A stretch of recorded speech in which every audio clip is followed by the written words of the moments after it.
नाजरीन, सऊदी हुकूमत ने आइंदा माह हज के सीज़न के दौरान सऊदी अरब में इंतहाई गर्म दर्जा हरारत की वार्निंग दी है। Saudi national centre of metrology के सरबराह के मुताबिक हज का ये सीज़न 24 से 29 जून तक साल का गर्म तरीन वक्त होगा। ये इंतबाह जारी करना इसलिए ज़रूरी था कि मुतल्लिका इदारों से राब्ते में रहें और उन्हें मुक़द्दस मकामात पर मौसम की पेशगोई से आगाह किया जाए ताकि वो इस साल हज के दौरान एहतियाती तदाबीर इख्तियार कर सकें।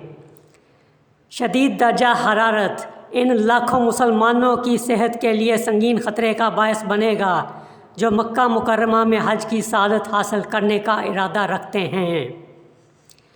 ये इंतबाह ख़ास तौर पर उन लोगों के लिए बहुत अहम है जो किसी न किसी बीमारी में मुब्तला हैं, मसलन शुगर, ब्लड प्रेशर वगैरह, ताकि वो मौसम की शिद्दत से बचाव के लिए एहतियाती तदाबीर इख्तियार करें।